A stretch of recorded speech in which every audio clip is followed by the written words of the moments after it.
মানস চেণ্টাৰৰ নতুন ভিডিঅ' এটালৈ সকলোকে স্বাগতম জনাইছোঁ। তো চৰকাৰৰ ফালৰ পৰা 26,000 নতুন যি বিজ্ঞাপন প্ৰকাশ কৰা হৈছে তাত আপোনালোকে ভালকৈ যদি লক্ষ্য কৰে দেখিবলৈ পাব যে স্পষ্ট ৰূপত এটা কথা লিখা আছে, যিসকল নিবনুৱা যুৱক যুৱতীৰ নাম এমপ্লয়মেণ্ট এক্সচেঞ্জত ৰেজিষ্ট্ৰেশ্যন কৰা আছে তেওঁলোকেহে সেই পদসমূহত এপ্লাই কৰিব পাৰিব। এতিয়া কথাটো হ'ল, যিসকলে এমপ্লয়মেণ্ট এক্সচেঞ্জত নিজৰ নাম ৰেজিষ্ট্ৰেশ্যন কৰি থৈছে, যিসকলে কাৰ্ডখন মেনুৱেলি বনাই থৈছে, সেই কাৰ্ডখন 31 মাৰ্চ তাৰিখে তাৰ যি ভেলিডিটি সেয়া শেষ হ'ব। অৰ্থাৎ চৰকাৰে এমপ্লয়মেণ্ট এক্সচেঞ্জ কাৰ্ডখন সম্পূৰ্ণ ডিজিটেল কৰিছে। তো আপোনালোকে যদি অনলাইনৰ জৰিয়তে কাৰ্ডখন ডিজিটেল কৰি লোৱা নাই তেন্তে যিখন মেনুৱেল কাৰ্ড আছে সেই কাৰ্ডখন 31 মাৰ্চৰ পিছত আৰু কোনো কামত নাহিব। তো সেই কাৰ্ডখনত যি নাম্বাৰ আছে, এমপ্লয়মেণ্ট এক্সচেঞ্জ ৰেজিষ্ট্ৰেশ্যন নাম্বাৰ আছে, সেই নাম্বাৰটোৰে আপুনি এই পদসমূহত এপ্লাই কৰিব নোৱাৰিব। গতিকে যিসকলে এতিয়াও কাৰ্ডখন অনলাইনত ৰেজিষ্ট্ৰেশ্যন কৰি লোৱা নাই বা অনলাইনৰ জৰিয়তে ডিজিটেলাইজ কৰি লোৱা নাই, তেওঁলোকে কেনেকৈ তাক অনলাইনৰ জৰিয়তে ডিজিটেলাইজ কৰিব বা অনলাইনত কেনেকৈ ৰেজিষ্ট্ৰেশ্যন কৰিব তাৰ কমপ্লিট প্ৰচেছটো মই আপোনালোকক এই ভিডিঅ'টোৰ জৰিয়তে দেখুৱাই দিম। তো এমপ্লয়মেণ্ট এক্সচেঞ্জ কাৰ্ডখন ডিজিটেলাইজ কৰিবৰ কাৰণে employment.assam.gov.in এই ৱেবছাইটটোলৈ যাব লাগিব। ৱেবছাইটটোৰ লিংক মই ডেছক্ৰিপশ্যনত দি দিছোঁ, তাৰ পৰা আপোনালোকে ডাইৰেক্টলি কানেক্ট কৰিব পাৰিব। এতিয়া চাওক, যিসকলৰ কাৰ্ডখন আছে কিন্তু তেওঁলোকে এতিয়ালৈ ডিজিটেলাইজ কৰা নাই, তো তেওঁলোকৰ কাৰ্ডখন যাতে 31 মাৰ্চৰ পিছত ভেলিডিটি শেষ হৈ নাযায় তাৰ কাৰণে ৰেজিষ্ট্ৰেশ্যন কৰাব লাগিব। ঠিক আছে, তো সময় খুবেই কম আছে, হাতত মাত্ৰ 2 দিন সময় আছে। তো এই 2 দিনৰ ভিতৰত যিসকলে কাৰ্ডখন এতিয়াও ডিজিটেলাইজ কৰা নাই তেওঁলোকে খুব সোনকালে ডিজিটেলাইজ কৰাই লোৱা ভাল, কাৰণ এই কাৰ্ডখন নহ'লে আপোনালোকে চৰকাৰী যিসমূহ পোষ্ট ওলাইছে এই পোষ্টসমূহত এপ্লাই কৰিব নোৱাৰিব। আৰু যিখন মেনুৱেল কাৰ্ড আপোনাৰ হাতত আছে সেই কাৰ্ডখনৰ যিটো নাম্বাৰ সেই নাম্বাৰটো ইউজ কৰিব নোৱাৰিব, কাৰণ 31 মাৰ্চৰ পিছত মেনুৱেল কাৰ্ডসমূহৰ যি নাম্বাৰ সেই নাম্বাৰটো চৰকাৰে একচেপ্ট নকৰিব। অনলি যিসমূহ ডিজিটেল কাৰ্ড আছে সেই ডিজিটেল কাৰ্ডসমূহৰ নাম্বাৰহে আপোনালোকে নিযুক্তিৰ যিসমূহ চাকৰি ওলাইছে তাত এপ্লাই কৰাৰ সময়ত ব্যৱহাৰ কৰিব লাগিব। তো কাৰ্ডখন ডিজিটেলাইজ কৰিবৰ কাৰণে বহুতে চেষ্টা কৰি আছে কিন্তু তেওঁলোকে বহুতে পৰা নাই। ঠিক আছে, তো অনলাইনত যিসকলে কাৰ্ডখন উলিয়াব পৰা নাই বা অসুবিধা পাই আছে তেওঁলোকে কমেণ্ট কৰক বা মোক ইনষ্টাগ্ৰামত যোগাযোগ কৰক। মই লিংক ডেছক্ৰিপশ্যনত দি দিছোঁ, ইনষ্টাগ্ৰামত মোক যোগাযোগ কৰক। মই আপোনালোকক যিমান পাৰোঁ হেল্প কৰিম, বা যিসকলক কাৰ্ডখন অনলাইনত এপ্লাই কৰি দিব লাগে তেওঁলোকক মই এপ্লাই কৰি কাৰ্ডখন উলিয়াইও দিম। গতিকে যিসকলে কিবা অসুবিধা পাইছে বা কাৰ্ডখন উলিয়াব পৰা নাই মোক ইনষ্টাগ্ৰামত যোগাযোগ কৰক। কাৰ্ডখন যিসকলে বিচাৰে তেওঁলোকক মই উলিয়াইও দিম। গতিকে ৰেজিষ্ট্ৰেশ্যন কেনেকৈ কৰাব সেই প্ৰচেছটো এতিয়া দেখুৱাই দিম, চাই লওক। ইয়াতে যিটো ৰেজিষ্ট্ৰেশ্যনৰ অপশ্যন দেখিছে সেই অপশ্যনটোত ক্লিক কৰিব। ক্লিক কৰিলে আপোনালোকক নেক্সট এটা পৰ্টেললৈ লৈ যাব। তো এই পৰ্টেলটোত দেখিবলৈ পাইছে আধাৰ কাৰ্ডৰ জৰিয়তে আপোনালোকে ৰেজিষ্ট্ৰেশ্যন কৰাব লাগিব। লগত যিখন মেনুৱেল কাৰ্ড আপোনাৰ লগত আছে সেই কাৰ্ডখন ডিজিটেলাইজ কৰিবৰ কাৰণে আধাৰ কাৰ্ডৰ জৰিয়তে ৰেজিষ্ট্ৰেশ্যন কৰাব লাগিব। তো ৰেজিষ্ট্ৰেশ্যন কৰাৰ আগতে ইয়াতে যিটো ৰেজিষ্টাৰ বুলি অপশ্যন আছে সেই অপশ্যনটোত ক্লিক কৰিব। তো এই অপশ্যনটোত ক্লিক কৰাৰ পিছত আপুনি নিজৰ মোবাইল নাম্বাৰটো ইয়াতে ৰেজিষ্ট্ৰেশ্যন কৰাব লাগিব। তো ইয়াত দেখিবলৈ পাইছে প্ৰথমতে এণ্টাৰ ইয়ৰ ফুল নেম, তো ইয়াত নিজৰ নামটো ভৰাব। তাৰপিছত এণ্টাৰ আ ভেলিড ইমেইল এড্ৰেছটো ইয়াত দিব। নেক্সট মোবাইল নাম্বাৰ দিব, আধাৰৰ লগত যিটো লিংক নাম্বাৰ আছে সেই নাম্বাৰটো ইয়াতে আপোনালোকে ইউজ কৰিব। নেক্সট ইয়াতে এটা পাছৱৰ্ড ক্ৰিয়েট কৰিব, এটা ভাল পাছৱৰ্ড আপোনালোকে ইউজ কৰিব। তাতে কেপিটেল স্মল তেনেকুৱা ধৰণৰ এলফাবেট দিব, নাম্বাৰ দিব, চিম্বল দিব। তাৰপিছত ইয়াতে ষ্টেটটো চিলেক্ট কৰিব, আসাম বুলি চিলেক্ট কৰিব। তাৰপিছত যিটো ইয়াতে কেপচা দিয়া আছে সেই কেপচাটো দি ছাবমিট কৰি দিব। তো ছাবমিট কৰাৰ পিছত আপোনালোকে যিটো আপোনাৰ আগত আধাৰ কাৰ্ডৰ জৰিয়তে ৰেজিষ্ট্ৰেশ্যন কৰাৰ অপশ্যন দেখিছিলোঁ সেই অপশ্যনটোত গৈ মোবাইল নাম্বাৰটো আৰু ইয়াত যিটো আপোনালোকে পাছৱৰ্ড ক্ৰিয়েট কৰিলে সেই পাছৱৰ্ডটো ইউজ কৰি লগ ইন কৰিব পাৰিব। তো প্ৰথমতে এইখিনি প্ৰচেছত আপোনালোকে ৰেজিষ্ট্ৰেশ্যনটো কৰি ল'ব। এইখিনি একদম চিম্পল। এইখিনি ৰেজিষ্ট্ৰেশ্যন কৰাৰ পিছত নেক্সট আপোনালোকে আকৌ ৰিটাৰ্ণ আগৰ পেজটোলৈ আহিব। তো ইয়াতে যিটো আপোনালোকে দেখিছে এপ্লাই উইথ আধাৰ, তো এই এপ্লাই উইথ আধাৰটোত ক্লিক কৰিব। তো ইয়াত যদি মই ক্লিক কৰোঁ তেতিয়াহ'লে দেখিবলৈ পাইছে প্লিজ লগ ইন। তো লগ ইন বুলি অপশ্যনটো আহিছে। ইয়াতে প্ৰথমতে আছে লগ ইন আই ডি। তো লগ ইন আই ডিত আপোনালোকে যিটো মোবাইল নাম্বাৰ দিছিল ৰেজিষ্ট্ৰেশ্যন কৰোঁতে সেই নাম্বাৰটো দিব। নেক্সট OTP পাছৱৰ্ড আছে, OTP পাছৱৰ্ডত যিটো পাছৱৰ্ড ক্ৰিয়েট কৰিলে সেই পাছৱৰ্ডটো ইয়াত দি দিব। তাৰপিছত আপোনাৰ মোবাইলত এটা OTP যাব, সেই OTPটো এণ্টাৰ কৰিব। এণ্টাৰ কৰাৰ পিছত ইয়াত যিটো কেপচা কোড আছে সেই কেপচা কোডটো লগাই লগ ইন কৰি দিব। তো লগ ইন কৰিলে আপোনালোকৰ যিখন ফৰ্ম ৰেজিষ্ট্ৰেশ্যনৰ ফৰ্ম সেই ফৰ্মখন আহিব। তো সেই ফৰ্মখন কেনেকৈ ফিল আপ কৰিব সেইটো মই নেক্সট এতিয়া আপোনালোকক দেখুৱাই দিছোঁ, চাই লওক। তো নেক্সট এই যিখন ফৰ্মখন আহি যাব তো ইয়াতে প্ৰথমতে ইনষ্ট্ৰাকশ্যনখিনি দিয়া আছে তো এইখিনি আপোনালোকে এবাৰ ভালকৈ পঢ়ি চাব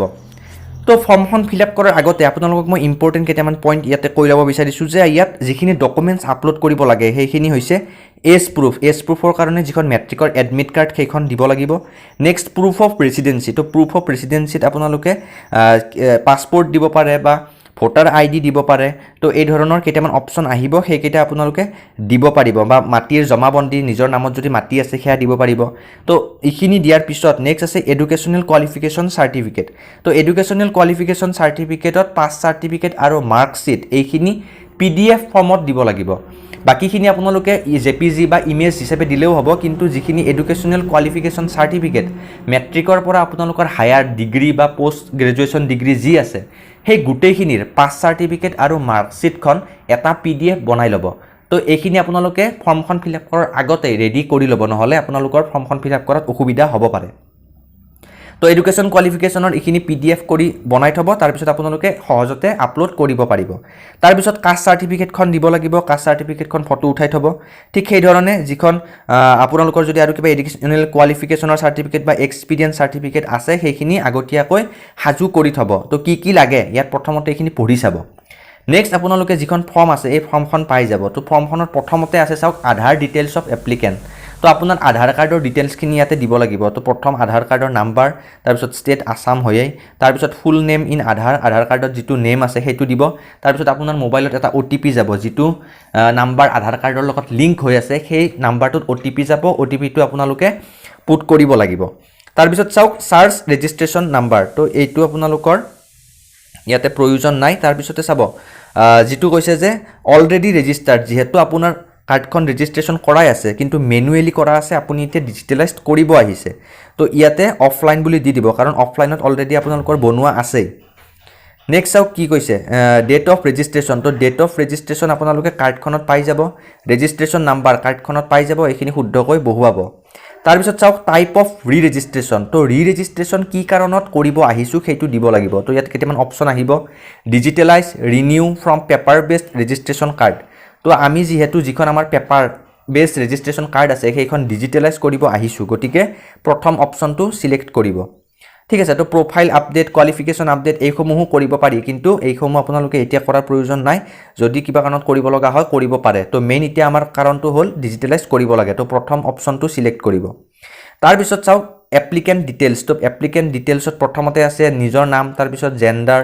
তাৰপিছত mobile number email ID father's name তো এইখিনি শুদ্ধকৈ পুট কৰিব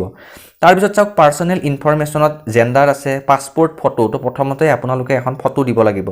তাৰপিছতে ফাদাৰ্ছ নেম তাৰপিছত ডেট অফ বাৰ্থ হাজবেণ্ডছ নেম যদি বিয়া হয় হাজবেণ্ডছ নেম দিব লাগিব মাদাৰ্ছ নেম তো এইখিনি শুদ্ধকৈ দিব তাৰপিছত কাষ্ট চাৰ্টিফিকেট নহয় সৰি আপোনালোকৰ যিটো কাষ্ট সেই কাষ্টটো ইয়াতে উল্লেখ কৰিব ৰিলিজিয়ন উল্লেখ কৰিব আপোনালোকে বিয়া হৈছে নে নাই সেইটো নেক্সট উল্লেখ কৰিব কণ্টেক্ট নাম্বাৰ দিব ইমেইল ID দিব তো এইখিনি যেহেতু সহজ এইখিনি আপোনালোকে নিজাববীয়াকৈ শুদ্ধকৈ বহুৱাব নেক্সট চাওক কি কৈছে অকুপেশ্যন তো অকুপেশ্যনত কেইটামান ইয়াতে অপশ্যন আহিব বিজনেছ ক্লাৰ্ক কনচালটেণ্ট ষ্টুডেণ্ট তো যিটো হয় সেইটো আপোনালোকে ইয়াত বহুৱাব যদি এইসমূহ নহয় তেন্তে আদাৰ্ছো দিব পাৰে তো আদাৰ্ছ দিলে কি আদাৰ্ছ সেইটো এটা অপশ্যন আহি যায় তো আপোনালোকে সেইটোও দিব লাগিব যে যদি আপোনালোকে কিবা ব্যৱসায় কৰি আছে বিজনেছ দিব তো সেই ধৰণৰ আৰু যিটো কৰি আছে সেইটো উল্লেখ কৰিব নেক্সট চাওক ইউনিক আইডেণ্টিফিকেশ্যন টাইপ তো ইয়াতে আপোনালোকে যিটো voter ID passport driving licence এইসমূহৰ ভিতৰত যিকোনো এটা দিব লাগিব তাৰপিছতে ইউনিক আইডেণ্টিফিকেশ্যন নাম্বাৰ তাত আপোনালোকে যিটো আপলোড কৰে যদি ভোটাৰ ID দিয়ে ভোটাৰ IDৰ নাম্বাৰটো দিব পাছপৰ্ট দিলে পাছপৰ্টৰ নাম্বাৰটো দিব নেক্সট চাওক প্ৰমিনেণ্ট আইডেণ্টিফিকেশ্যন মাৰ্ক আপোনাৰ দেহত কিবা প্ৰমিনেণ্ট আইডেণ্টিফিকেশ্যন মাৰ্ক আছে যদি সেইটো দি দিব তো এইটো দিবই লাগিব এইটো মেণ্ডেটৰী হয় যিবিলাকত ষ্টাৰ আছে সেইবিলাক মেণ্ডেটৰী দিবই লাগিব নেক্সট চাওক ফিজিকেল এট্ৰিবিউটছ তো এইখিনি মেণ্ডেটৰী নহয় এইখিনি দিলে দিব পাৰে নিদিলে কথা নাই হাইট ৱেইট আই চাইট এইবিলাক দিলে দিব পাৰে নিদিলে কথা নাই পাৰ্চন উইথ ডিচেবিলিটি য়েছ নো যিটো হয় দি দিব তাৰপিছত চাওক এডুকেশ্যনেল ট্ৰেইনিং ডিটেইলছ তো এইখিনি আপোনালোকে শুদ্ধকৈ দিব চাওক প্ৰথমতে কৈছে হাইয়েষ্ট এডুকেশ্যনেল লেভেল তো আপুনি কিহলৈ পঢ়িছে ক্লাছ 9 ক্লাছ 10 12 ডিপ্ল'মা গ্ৰেজুৱেট তো হাইয়েষ্ট যিটো পঢ়িছে সেইটো দিব নেক্সট চাওক হাইয়েষ্ট এক্সামিনেশ্যন পাছ তো হাইয়েষ্ট এক্সামিনেশ্যন পাছ ইয়াতে বহুতৰ অপশ্যনসমূহ অহা নাই তো অপশ্যনসমূহ অহা যদি নাই তেতিয়াহ'লে অলপ অপেক্ষা কৰিব তেতিয়াহ'লে আপোনালোকৰ আহি যাব গ্ৰেজুৱেশ্যন দিলে এই ধৰণৰ অপশ্যন কিছুমান আহি যায় বহুতৰ এই অপশ্যনটো অহা নাই তো যিসকলে অহা নাই তেওঁলোকে অলপ 2-3 বাৰ ট্ৰাই কৰিলে আহি যাব নেক্সট চাওক ইয়াত এডুকেশ্যনেল কোৱালিফিকেশ্যনখিনি দিব লাগিব তো ইয়াত এডুকেশ্যনেল কোৱালিফিকেশ্যন ক্লাছ 10ৰ পৰা আপ টু যিমানলৈ আপুনি কমপ্লিট কৰিছে গোটেইখিনি দিব লাগিব তো প্ৰথমতে যিটো বক্স আছে তাত ক্লাছ 10 পাছ কৰাটো দিব তো ইয়াত মই যদি চাওঁ তেতিয়াহ'লে ইয়াত গোটেইখিনি অপশ্যন আহি যায় তো প্ৰথমতে ক্লাছ 10 দিব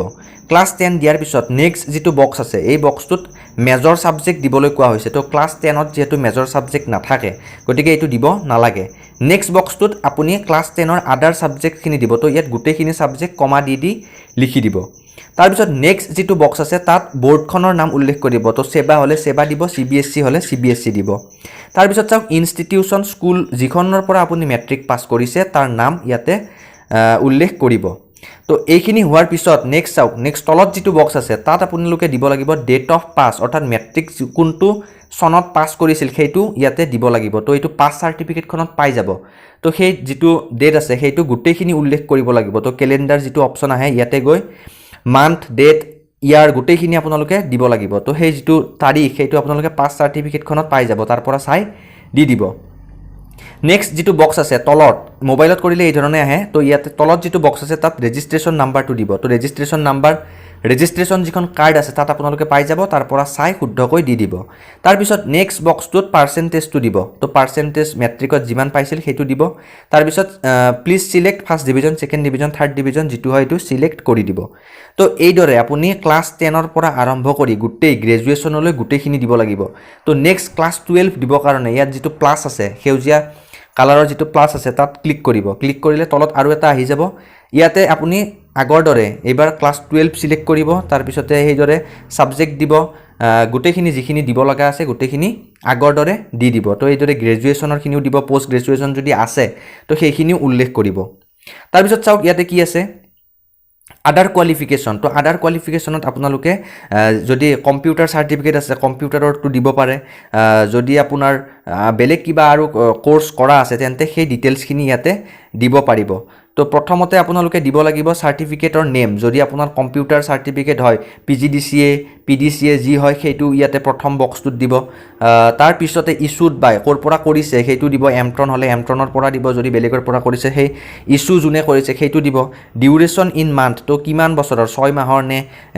1 বছৰৰ কিমান হয় সেইটো আপুনি নেক্সট বক্সত উল্লেখ কৰিব তাৰ পিছত ডেট অফ পাছিং তো ডেট অফ পাছিং সাৰ্টিফিকেটত আপোনালোকে পাই যাব সেইটো তাৰ পৰা চাই উল্লেখ কৰিব তো এইদৰে আগৰ দৰে সেম যদি আপুনি আৰু নেক্সট কিবা কোৰ্স দিব বিচাৰে তেন্তে প্লাস চিনটো দিব প্লাস চিনটো দিলে কিছুমান অপচন আহি যাব তাত আকৌ আগৰ দৰে এন্ট্ৰি কৰিব গোটেইখিনি তো ইয়াত চাওক নেক্সট যি দিছে স্কিল কোৱালিফিকেশ্যন তো এইবিলাক মেন্ডেটৰি নহয় আপোনালোকে দিলে দিব পাৰে নিদিলে কথা নাই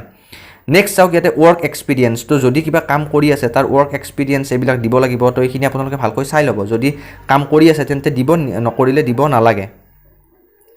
নেক্সট কারেন্ট এমপ্লয়মেন্ট স্ট্যাটাস তো বর্তমান এমপ্লয়মেন্ট স্ট্যাটাস তো কি আপনার apprentice employ full time government job private job part time job নে আনএমপ্লয়েড তো আনএমপ্লয়েড হলে আনএমপ্লয়েড দিব যদি কিবা কৰি আছে তেন্তে যেটো হয় সেইটো মাৰ্ক কৰি দিব সিলেক্ট কৰি দিব তাৰ পিছতে চাওক পাৰ্মানেন্ট এড্ৰেছ তো পাৰ্মানেন্ট এড্ৰেছখিনি দিব লাগিব name of the house apartment house number building number তো এইখিনি সহজ এইখিনি আপোনালোকে যাৰ যেটো হয় সেই হিচাপত ইয়াত বহুৱাই দিব তাৰ পিছত চাওক কি আছে ৰেভিনিউ সাৰ্কেল এখিনি গুটে আপোনালোকে দি দিব তো কমিউনিকেশ্যন এড্ৰেছ তো কমিউনিকেশ্যন এড্ৰেছ আৰু পাৰ্মানেন্ট এড্ৰেছ যদি সেম হয় তেন্তে এই ইয়েস বুলি বক্সটো দি দিব দিলে তলত গুটেখিনি অটোমেটিক আহি যাব এটা নেক্সট চাওক নেক্সট কি কৈছে জব প্ৰিফাৰেন্স কি স্কিল তো এইবিলাক দিলে দিব পাৰে নিদিলেও কথা নাই ল্যাঙ্গুৱেজ নোন আপুনি যিখিনি ল্যাঙ্গুৱেজ জানে সেইখিনি এই বক্সটোত দি দিব তাৰ পিছত ৰিড ৰাইট স্পিক যিখিনি পাৰে তাতে টিক লগাই দিব এতিয়া চাওক নেক্সট এমপ্লয়মেন্ট এক্সচেঞ্জ অফিস তো আপোনাৰ ওচৰত যেটো এমপ্লয়মেন্ট এক্সচেঞ্জ অফিস আছে সেইটো ইয়াৰ পৰা সিলেক্ট কৰি ল'ব তো এইটো মেন্ডেটৰি এইটো দিবই লাগিব ঠিক আছে তো ইয়াতে আপোনালোকে প্লিজ সিলেক্ট বুলি যেটো আছে তাত ক্লিক কৰিলে গোটেখিনি অপচন আহি যাব যাৰ ডিস্ট্ৰিক্টত যেটো এমপ্লয়মেন্ট এক্সচেঞ্জ হয় সেইটো সিলেক্ট কৰি ল'ব তো এইখিনি কৰাৰ পিছতে গোটেখিনি প্ৰসেস কমপ্লিট হৈ যাব তাৰ পিছত চাওক তলত যেটো আছে তলত যিখিনি ডিক্লেৰেশ্যন আছে তো ডিক্লেৰেশ্যনত এই I agree to abide by the terms and কণ্ডিশ্যনত ক্লিক কৰিব তাৰ পিছত ইয়াতে আপুনি সিগনেচাৰ এটা আপলোড কৰিব লাগিব তো সিগনেচাৰ ফটো যেনেকৈ আপলোড কৰিলে পাছপোৰ্ট ফটো সিগনেচাৰটো ইয়াতে আপলোড কৰি দিব তাৰপিছত ইয়াতে এটা কেপচা আছে, তো কেপচাটো এই বক্সটোত টাইপ কৰি আপোনালোকে কি কৰিব, এবাৰ ফৰ্মখন ভালকৈ চাব, চাই তলত ছাবমিট অপশ্যন আছে, ছাবমিটত ক্লিক কৰি ফৰ্মখন ছাবমিট কৰি দিব। ছাবমিট কৰি দিলে আপোনালোকৰ তাত ৰেফাৰেঞ্চ নাম্বাৰ এটা আহি যাব। তাৰপিছত আপুনি ডকুমেণ্টছখিনি আপলোড কৰিব লাগিব। তো যেতিয়া ছাবমিট কৰিব তেতিয়া আপোনালোকৰ ইয়াতে এটা এনেক্সাৰ ছেভ এনেক্সাৰ বুলি অপশ্যন আহে। তো সেই ছেভ এনেক্সাৰত গৈ গোটেইখিনি ডকুমেণ্টছ আপলোড কৰি দিব। আপলোড কৰাৰ পিছত আপোনালোকৰ যিখন final employment exchange registration card সেইখন আহি যাব। তো এইদৰে আপোনালোকে চেষ্টা কৰি চাওক। যিসকলে এতিয়ালৈ কাৰ্ডখন উলিয়াব পৰা নাই বা অনলাইনত অসুবিধা পাই আছে তেওঁলোকে মোক ইনষ্টাগ্ৰামত যোগাযোগ কৰক, বা যিসকলক কাৰ্ডখন অনলাইনৰ জৰিয়তে এপ্লাই কৰি ওলাই দিব লাগে তেওঁলোকেও মোক ইনষ্টাগ্ৰামত যোগাযোগ কৰক। মই আপোনালোকক কাৰ্ডখন মই নিজা প্ৰচেষ্টাত উলিয়াই দিবলৈ চেষ্টা কৰিম। তো এই ভিডিঅ'টো ইমানখিনিয়েই। যদি আপোনালোকে ভাল পালে তেন্তে লাইক কৰিব আৰু আহিবলগীয়া নতুন ভিডিঅ'সমূহৰ বাবে চেনেলটো ছাবস্ক্ৰাইব কৰি ৰাখিবলৈ নাপাহৰিব।